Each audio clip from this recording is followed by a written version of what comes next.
It's nearly the end of the journey for these men and women. We are not far away from the border of Thailand and predominantly Muslim Malaysia. Here is ruled by Sharia, the Islamic law. Front pages of newspapers tell about the last incident in Thailand and the war in Gaza. We are in the state of Kelantan, ruled by Islamists and their spiritual leader, Nick Aziz. He is far from being a moderate, but Kelantan is a dream for many Thai Muslims. Here, Muslim solidarity runs high. It's really terrible what happens on the other side of the border. The people can't even venture out when dark falls. There are soldiers at every corner. It's far too dangerous for our Muslim brothers in Thailand. We are heading to Kota Baru, the state's capital, to an Islamic school which is also the headquarters of the Islamic Party of Malaysia. The young Thai Muslim activist who tracks the abuses of the army makes the trip with us. The feeling, if we want to talk about feeling free, and then the safety, here is more than, because here is more safety, more open.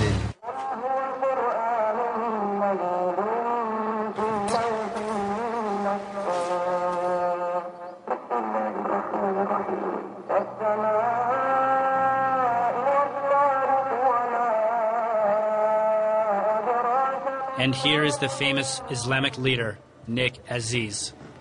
We are neighbours, we speak the same language, but we can't help the Thai Muslims as much as we would like to.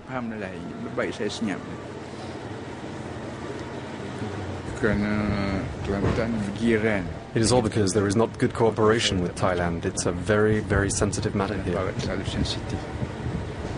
And how do you feel to meet Nick Aziz? Proud.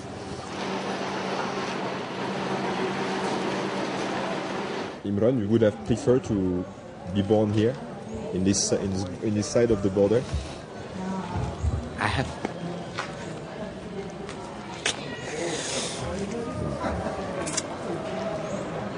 Land.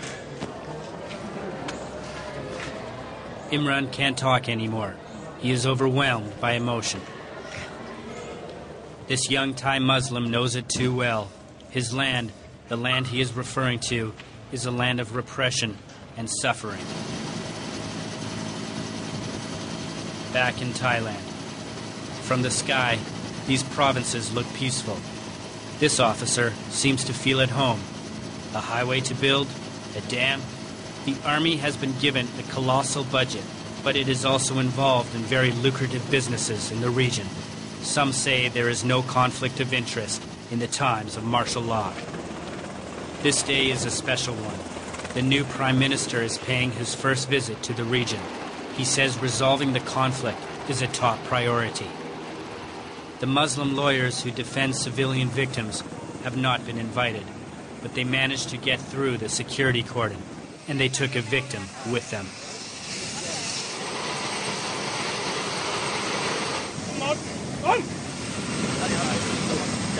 Mr. Prime Minister, we are humbly presenting you a letter.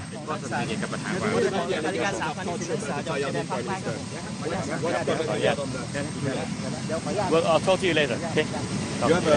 You have a victim of his house has been burned. The gentleman is there. Would you see him? He came to see you. He's right there.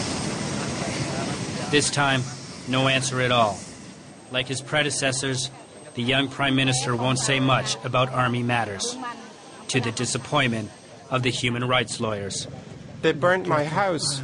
I wanted to ask the Prime Minister who did this to me, and to punish the culprits. That's all. It is clear that the army intends to stay here, even if it risks being seen and hated as an occupational force in its own country. Well, the reporter behind that story joins me live from Bangkok now. Cyril Pagnin, thanks for that story. Tell us a bit more, though, because we're seeing in that report one of the world's most dangerous places, just a stone's throw from one of the world's most coveted tourist spots. Yes, indeed. This is the discrepancy you might experience when traveling south of Thailand.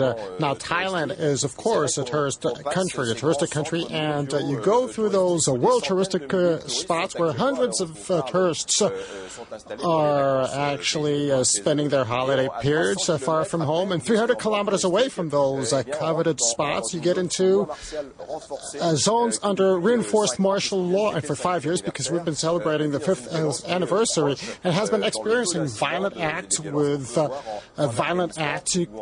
similar to those in Iraq and Afghanistan, with daily attacks.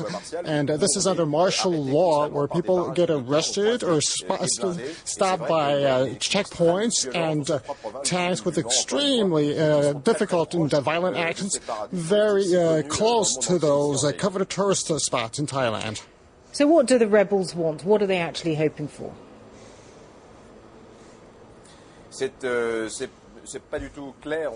The message is not clear at all, because there is no spokesperson, no claims, and since the 70s, quite a number of separatist movements have been taking place and have emerged, and those are former Sultan provinces annexed by Thailand. Thailand is a Buddhist country. There is no claim, and we don't really know what has triggered off those actions in the last few years, and we don't really know who's responsible for those attacks, and some of those attacks are quite terrible, with people getting beheaded. But we don't really know, are those death squadrons sent by the armed forces and reinforce the armed forces in Thailand? Is this a real guerrilla? We don't really know. It's actually quite fuzzy, and this violence is quite unprecedented in Thailand. Is there any possibility that we could see a political rather than military solution to this conflict? This is the major challenge which all the successive governments had to meet, and quite a number of governments emerged because of the political crisis in the country. But we have been witnessing since the emergence of the new government a few weeks ago. Now we can see a return, a blatant return of the armed forces. The armed forces are at home in the southern part of Thailand, and some experts are actually talking about the enormous budgets allocated to the armed forces. They're jumping in, weighing in by using this conflict in the southern part of Thailand. All right, Cyril Payen, thank you very much indeed for joining us from Bangkok for that fascinating report, and do join us again next time for another Reporters.